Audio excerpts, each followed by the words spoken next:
What is up, Janksters? It's your boy Graham, also known as HamHawks42 on the internet, and today we have a special deck that makes me very, very happy, and that is Hammer Time. But it's not just any Hammer Time, because I know what you're thinking. Dude, Ham, didn't you just put out a Hammer Time video like 2 weeks ago? Yes, I did! And if you want to check that out, I would highly recommend you check it out, because it's fun. How many more times can I say check it out?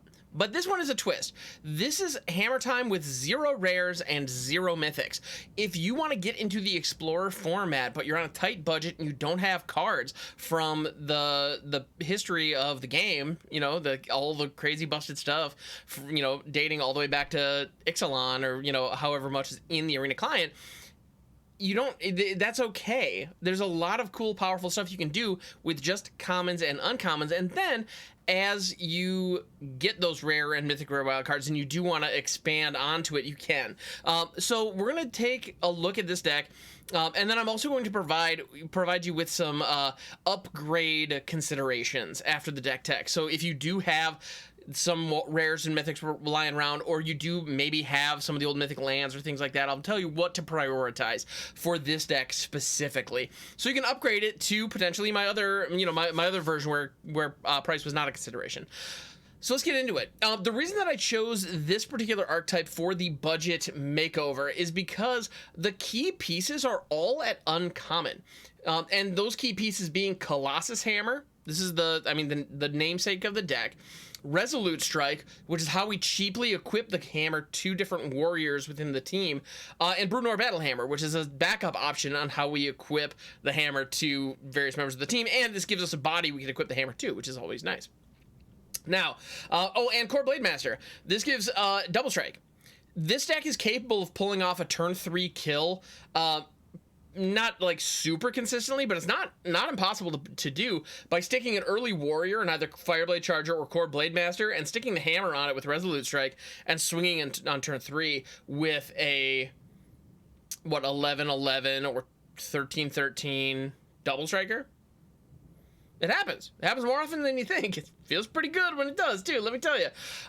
So this is all possible, and all of those pieces that make that combo possible are all at uncommon. So I was like, well, let's run it out and see if we can make a functional budget variant of this deck. Now, we are missing a couple of key pieces, namely Shadow Spear. Shadow Spear is a phenomenal rare from Theros Beyond Death that is a cheap equipment that can give trample and lifelink to a creature.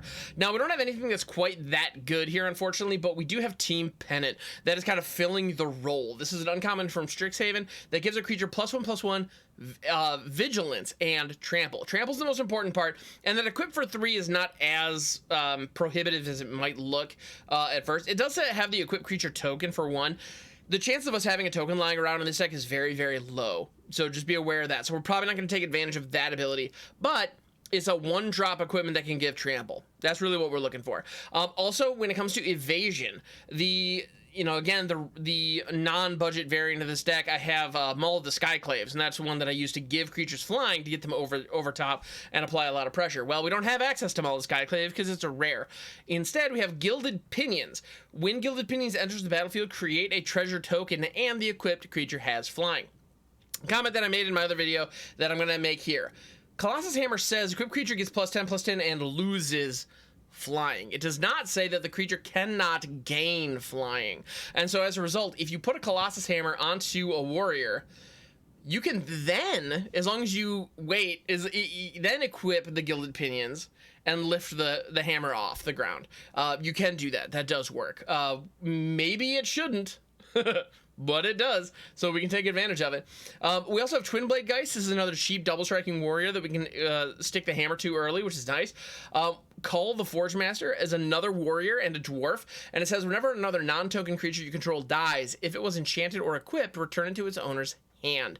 Creature tokens you control that are enchanted or equipped gets +1/+1. Again, the token synergy is not really relevant for us. However, the ability to, well, 1, have a 2/2 body that we can equip stuff to because he's a warrior, that helps, but the main benefit that we're getting out of Call is with the Fireblade Charger. If the Fireblade Charger dies for whatever reason, it gets to deal damage to any target, potentially our opponent's face or potentially a blocker that they might have that we want to deal with later. And then if Call is on the field, the Fireblade Charger comes back to our hand. and then we can drop it, you know, we can run it out and do it all over again. And on top of that, if it's equipped, it has haste. So if we have the ability to equip the hammer onto Fireblade Charger, or even a Team Pennant or Opinions onto Fireblade Charger, we can continue to apply pressure to our opponent. And Cole just makes sure that we keep having it, you know, which is nice. In the other variant of this deck, a potential upgrade that you might consider is Halvar. Halvar, God of Battle, is a very important piece that serves a similar role, because the Sword of the Realms, which is the backside of Halvar, is an equipment that grants a very similar ability, where if a creature dies while it's equipped, it goes back to your hand instead of going to the graveyard. So, Cull and Halvar serve very similar functions. We also have Forging the Tyrite Sword. This is a it ramps us, which we don't necessarily need, but the chapter 3 is really the part that we want. Chapter 3 says, search your library for a card named Halvar, God of Battle, or an equipment card, reveal it, put it into your hand, then shuffle. So since we have a great host of equipment here, we want one of them. You know, if we already have a hammer on board and we are able to equip it, okay, cool. Then we want to lift off or give trample, you know, depending on the board state that we're looking at. That's important, like, and being able to just pull that up later. And with those treasure tokens, if we have to equip fairly, we can. That's nice. That's not, you know, being able to just pay 8 to equip the Colossus Hammer, it's not likely to happen, but the treasure tokens make it even possible. Without them, it's just not going to happen at all. It just, it just doesn't. And that's okay. And then, of course, we have Bruenor Battlehammer. Each creature you control that's equipped gets +2/+0 for each equipment attached to it, and you may pay 0 rather than the equip cost of the first equip ability you activate each turn. That's free hammers. It's beautiful. Now, the biggest issue that we run into with this deck, that if you do get an opportunity to upgrade it, the first thing you're going to want to upgrade is the mana base. We do have access to Axguard Armory. This is a pretty expensive tutor that can search up any equipment and put it into our hand. So that is valuable, but we have to spend 4 mana and sacrifice a land to activate it. I mean, that is pretty hefty. So you got to really want it. That's why there's only one in here. We also have Lorehold Campus. Lorehold Campus is not ideal. However, we need some duels. We need some duels because we are juggling 2 colors, and you know, most of our cheap spells have one or the other requirement, or many of them do, I should say. So having some duels is very useful. But that said, we're going to be using the we're going to want to see basics more often because they enter untapped. That said, let's get into some of the other upgrades. I've mentioned some of these as we were going through. Shadow Spear is huge, but when it comes to the mana base, you're going to want Inspiring Vantage, which we don't have in this deck because it is a rare. This is from Kaladesh. It is one of the fast lands. It enters the battlefield tapped unless you control 2 or fewer other lands. So if this is your first, second, or third land drop, it enters the battlefield untapped, and it gives you red and white. That's fantastic. And it fits this deck like a glove because we have a lot of great 1 and 2 drops that we want to mobilize quickly. So I would highly recommend, if you don't have this in your collection, if you do have it in your collection, just put it in the deck. If you don't have it in your collection, definitely consider crafting that if you're serious about this deck. Then we also have Needle Verge Pathway / Pillar Verge Pathway. The pathways are also just really good. They're from Zendikar. Some of them are from Kaldheim as well. This particular one was Zendikar. And they're great. They function similarly to a basic land of either type, but you get to pick which one. It's just very, very good. Yeah, so I'd highly recommend. But yeah, so some of the upgrades I mentioned, we have Halvar, we have Shadow Spear. Kargan Intimidator is also a great way to give trample and get a blocker out of the way, so that can be very, very powerful, and he's a warrior, so that's nice. Fighter class. This is a better Forging the Tyrite Sword. If you have access to these, I would slot them in over Forging the Tyrite Sword, because Forging the Tyrite Sword is 3 mana, and it basically suspends the effect we want. Fighter class is 2 mana, and it gives it to you right up front. So levels 2 and 3 are kind of irrelevant for this deck. You know, they're not really that great, but for 2 mana, going and just grabbing a hammer and putting it into your hand, definitely worth it. You want to see that. It's pretty good. Nahiri, Heir of the Ancients, is another one that I actually don't personally use in my other variant of this deck, but I did want to give it a shout. You may want to consider using Nahiri because she is warrior equipment tribal on a planeswalker. And the ability, you can create core tokens that will free equip hammers, which is pretty cool, actually. So might be worth it. And she has removal mode. So pretty good. Yeah, she's just a good planeswalker and can fit this deck nicely. So that's the deck. This is budget hammer time in Explorer. So if you want to get into Explorer, you don't have a lot of wildcards lying around, give this deck a shot. It works pretty well, I think, but don't take my word for it. Let's get into some gameplay, and I'll show you this deck in action. Yeah, and I'd appreciate if you stick around for that. Either way, please hit the like and subscribe button if you haven't already. They make a huge difference to the channel, feed the algorithm, get more eyeballs on the stuff. It just, like, it would be doing me a huge favor. And also, you can catch me on Twitch. Sorry, I was just like, which plug do I do next? Well, you can also catch me on Twitch, twitch.tv/hamhawks42. I stream over there Monday through Friday. If you have any other questions about, like, if you're a new player to Magic or Arena, and you just have some questions on how to navigate the game in either capacity, please don't hesitate to ask. I've been doing both for a while now. And, you know, I love sharing this game with folks. So please don't hesitate to come on by and say hi.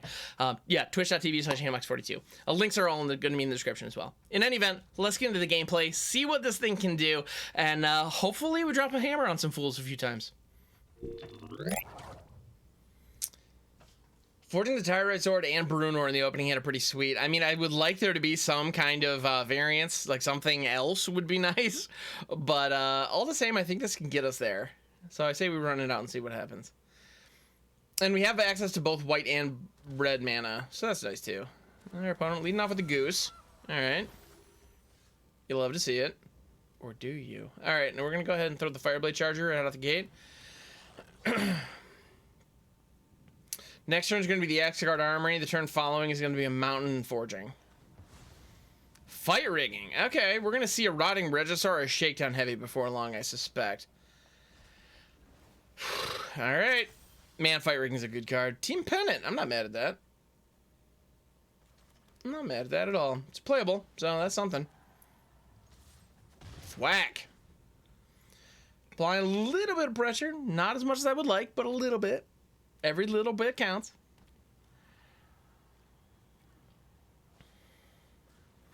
Another goose. Okay. Ancient Proving Ground coming in. They got a swole goose going on. I don't love that. And they're not attacking with it, naturally. Ah, Resolute Strike. Okay. Alright, now we're talking. Let's go. We're going to forge the Tyrite Sword. Our opponent might know the kind of shenanigans we're up to at this point. Kind of okay with that. And to be honest, we can actually Resolute Strike the Pennant.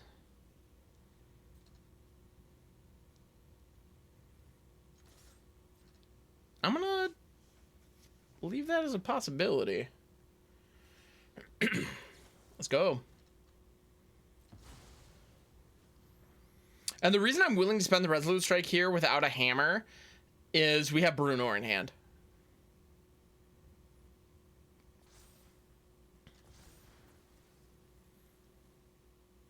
Four Trampling Vigilante. That feels pretty good. Now, it is tapped, so the Vigilance isn't particularly relevant here. Assassin's Trophy. Okay. I will absolutely search my library for a land. Thank you. We'll grab a plains, and then we still get to destroy the goose. Ha! Let's go. Here comes the Shakedown Heavy. They're going to trigger the Fight Rigging, and we're going to be in a lot of pain. This is a very powerful setup. I would highly recommend you give it a try, but as you can see, every single card they've played so far is a rare. So, not exactly a budget brew, which is, you know, what we're trying to do here today. But that's okay. I'm not saying our opponent's doing anything wrong. We queued up in the... I mean, we queued up in the ranked queue. It is what it is. Galta. That's a card.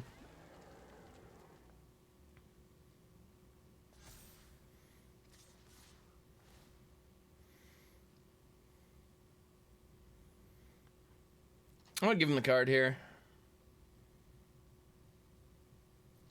I'm going to take 5. I'm not overly enamored with that, but it's okay.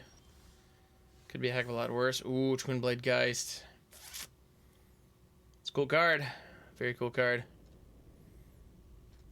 I'm not going to not take the hammer. That's exactly what Forging the Tyrite Sword is here for. Tyrite Sword has been forged. Let's go. Tyrite Sword? Did I say Sorge? I don't know. What are words anyway? 2014? It's not bad. It's not bad at all. And it's got vigilance? Let's go.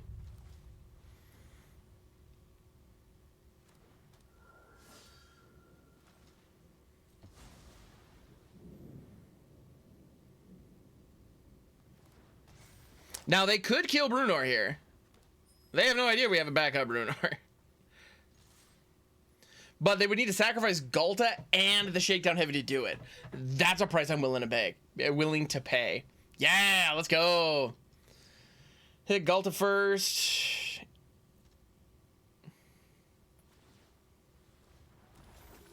Boom, boom, boom. If we still get in for 3, let's go. Another fight rigging, but they actually if they order their triggers correctly, they will be able to free cast this fight rigging, which might suck for us. That might suck diddly yuck, Flanders.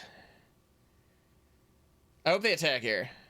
They can't afford to, but I hope they do.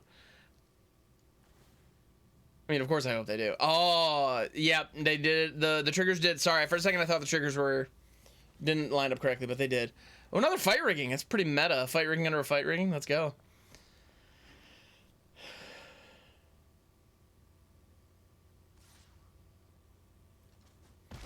Come on in. Welcome to my face. It has all of the amenities. Every last one.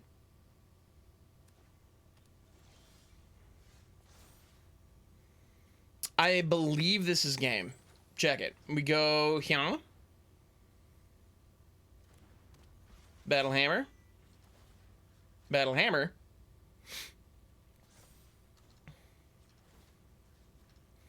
Then we equip the Team Pennant. And we create a 14-12 double striker. Or sorry, no, 16-12 double striker. With trample. Boom! That's what I'm talking about. That's exactly what this deck is trying to do.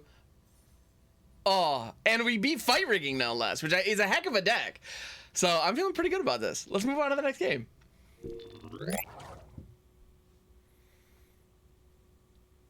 This hand looks just utterly ghastly. And by that I mean it's full of gas, which is a good thing, by the way. So I say we keep this. We need to get our hands on a Resolute Strike or a Bruenor post haste, but we have, 8 potential hits in the deck because we have 4 of each. So I say we go for it. Risk it for the biscuit and see what happens. Excuse me. All right. I might sandblade the Kor Blademaster here depending on what they show. Well, maybe not now because we have a backup.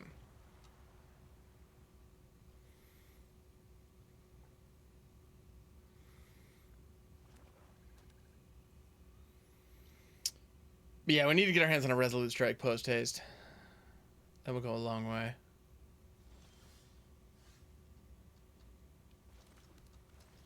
Man, I'm not mad at seeing lands. Let's go ahead and throw the Blademaster out. There's a non-zero chance it's going to get fatally pushed. That's kind of to be expected, to be honest. That happening once or twice, it is what it is. It's just the format. See, does our opponent have it? Or they might just wait. They could wait because, they could wait till our Kor Blademaster is a bigger threat and choose to deal with it then. It's reasonable. Okay, fight rigging again. Interesting.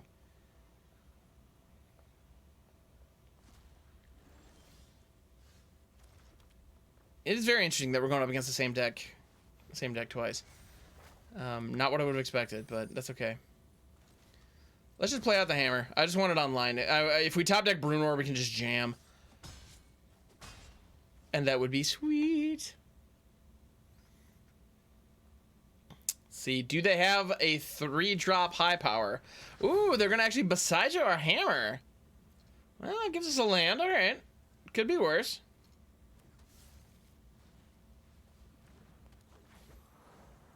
Play out a land or elf. Buff it up. Buff it up.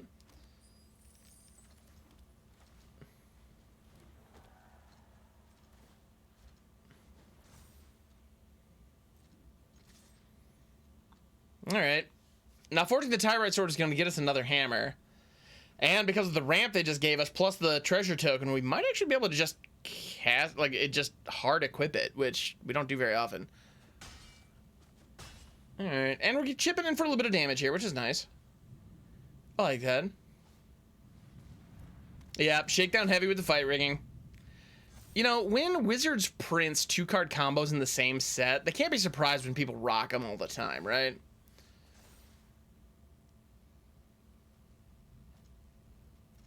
All right, I'm gonna grab a hammer. Gonna hope for the best. Let's go.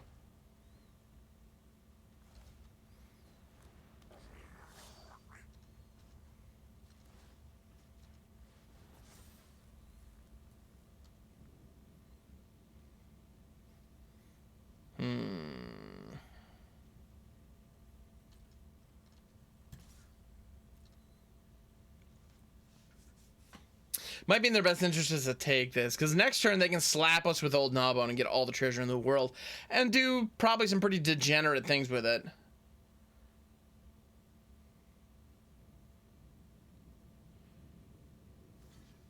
Yep, Gnawbone, sure. Boom, boom. Fireblade Charger is 1 damage away from dealing with Old Gnawbone, but we can ping the elves. It's not nothing. It's not much, but it's not nothing.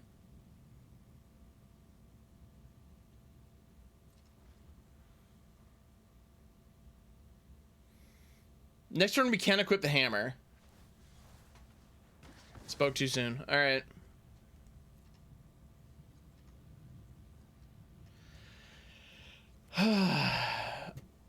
Well, all right. Opponent with fairly few cards in hand happens to hit the hammer twice. And there happens to hit beside you twice.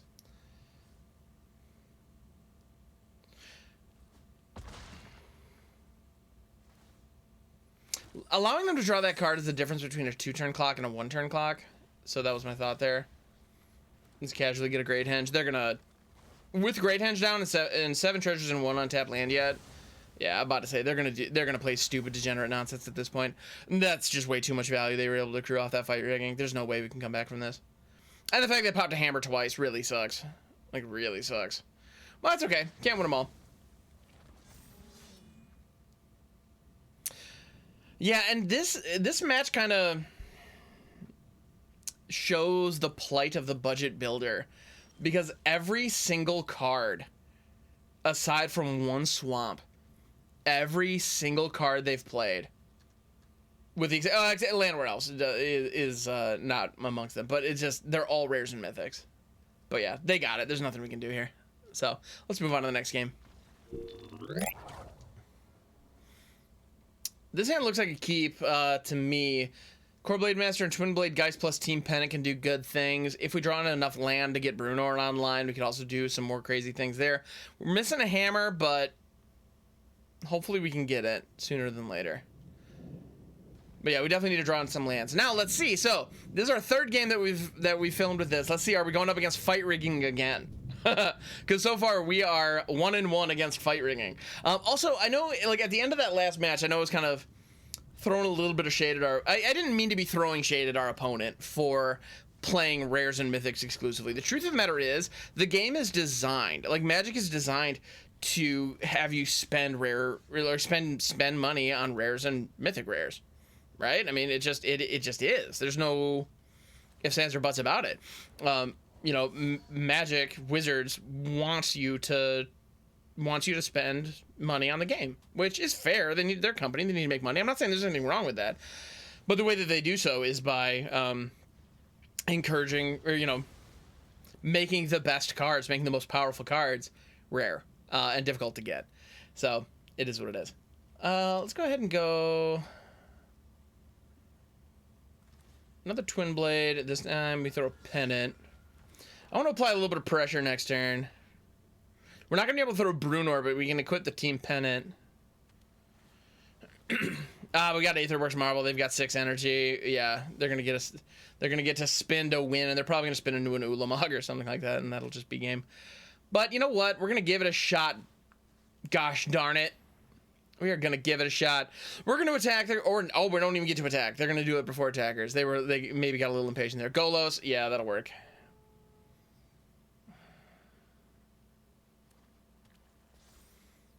They grab World Tree. Okay, yeah, no point in attacking now. Had they waited until we already swung, we would have had a dead Twinblade Geist on our hand. Rogue Refiner. Okay, sure. Sure.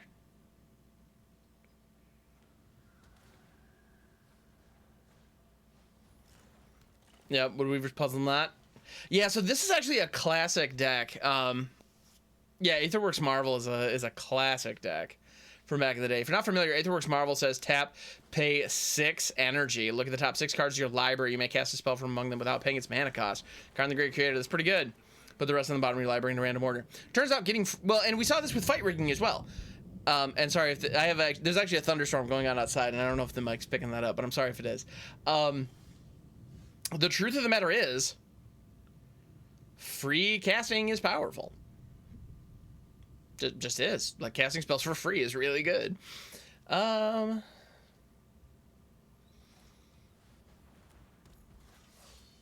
Bruenor. We got a 4-2. Let's go ahead and go on a crashing in. They let Karn bite the big one, which unfortunately gives them more treasure. Not happy about that.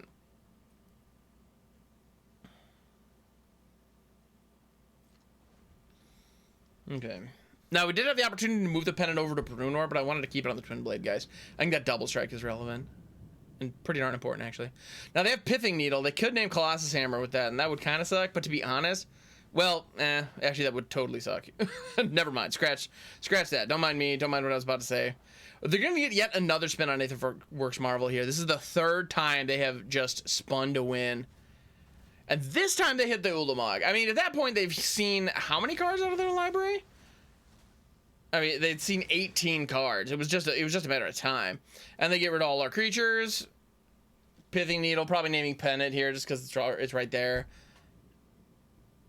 Which would make sense, I think. Yeah. And once again, we're just dead. You know, our opponent just bombed all over our face, and there's nothing we can do. I'm throw the Guild Opinions, but straight up not going to matter. Like, when I say it's not going to matter, I mean, like, hard 0. There's nothing we can do against this. They attack all. There's even a hammer right on top. Sure. Why not? Gonna block the 10. Let's try to hang on for a little bit. Down to 27 cards. Yeah. So... Oh, and they get to free cast off Golos, too. Nice. And now they're going to get an Ugin. Fair and balanced magic, everybody. Yeah. The thing about Explorer is you need to be ready for big dumb stuff to happen. It's just part of the deal. It's just, it exists here. It just does. And it's just part of the deal. But let's see if we can get at least one more win with this thing, because I think it has the potential. We just didn't quite pop off, and our opponent did. So what are you going to do? All right. Well, we're going to move on to the next game.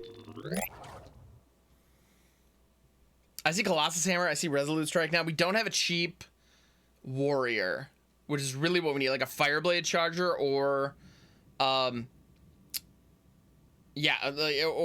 Kor Blademaster would be phenomenal here. But the Resolute Strike plus Colossus Hammer, cash money in the bank. Let's go. And our opponent is gonna thought seize us on one and make me really sad. No, we got a Speaker of the Heavens. We're going up against the Angel deck. Cole, that is a cheap warrior. That'll do. All right, let's go. We can work with that. Giada, Font of Hope, phenomenal card. Yeah, shortly after that card came out, I remember people actually asking, is this the strongest... You know what? I heard people asking, is this the strongest tribal card we've ever seen? And I'm not sure. Like, I'm not comfortable in saying no. The Giada's phenomenal. All right, so Cole chipped in for 2. I want to keep the Speaker of the Heavens off the line. That's really important. And here's my thought. Next turn, we drop the Colossus Hammer. We attack with both. If one of them goes unblocked, which hopefully they will, we Resolute Strike the Colossus Hammer onto them, and we win the game. You know, that's the idea. Not letting the auto tapper mess this one up for me either. So let's come crashing in. The Righteous Valkyrie is presumably going to step in front of one of them. Are they going to absorb another one as well? Because a Resolute Strike is coming no matter what. And Kor Blademaster says, equipped warriors you control have double strike. Boom. 14-14 double strike to the face. Yes! There we go. That's what I'm talking about. Woo! Let's see if we can do this one more time.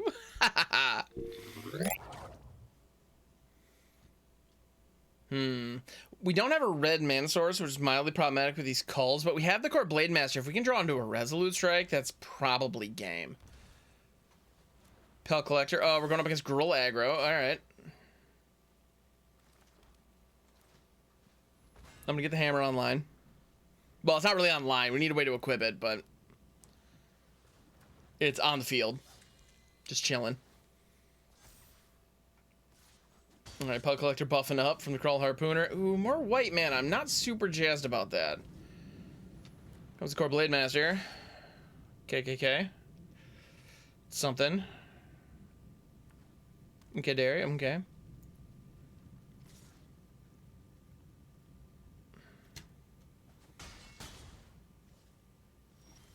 Come on in. Welcome to my face.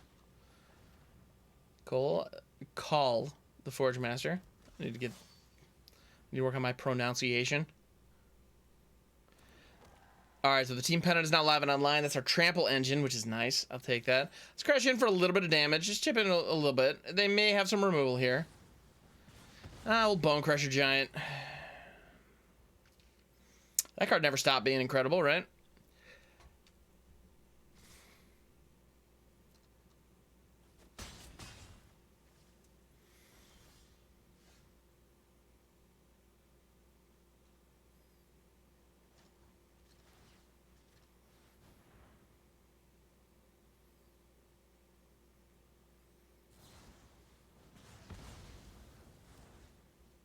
Yep. Our opponent's got the answers for everything we're doing.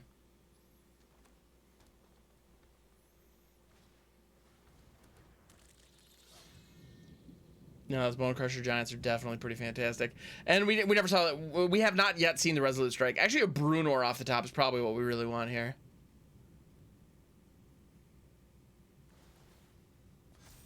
That took a second. I'm not sure what. Actually, they've got 6 damage. Yeah. If they have another Stomp, we're just dead here. Because we all know on Arena, cards tend to come in packs. Well, I mean, obviously they come in packs. It's a card game. But like, what I mean by that is they travel in packs across the deck. I'm going to equip the Team Pennant. Now, here's a situation where if this was Shadow Spear and it gave lifelink, we would be in a much better situation. So, well, actually, no, it's a neutral situation because of that Thundering Rebuke. Cast the Bone Crusher Giant, get the Pel Collector thing. All right, so this wasn't our game. At the end of the day, building budget is very, very difficult. It is, and it didn't quite pan out quite as well as I'd hoped, but we did see a couple of games where the deck did have an opportunity to really pop off. So you do see the potential. You see what's here, and it's a lot of fun. I'm not gonna lie. And to be honest, maybe I need to mulligan more aggressively when I play this, and so maybe that's something that you should take into consideration if you try this at home. And I would highly recommend that you try this at home. The full deck list is going to be in the description of the video, so please check that out. And also, before we go, I do want to say thank you for making it to the end of the video. It's a big deal. I know how few YouTube videos I've made it to the end of, so thank you. I appreciate it. Also, I do want to give a huge shout out and a huge thank you to the patrons of this channel. And so those names of our patrons are actually displaying on screen right now. And I want to give a special, huge verbal thank you to the Mythic patrons at the $10 level. And that is Dream Dragon Ari, Else89, the Master of Scoots, and Silent Labber. Thank you so much. Y'all are amazing, and thank you everybody who helps support the channel in any way possible, including just watching the videos. It honestly helps quite a bit. So thank you so much, and I'll catch you on the next one.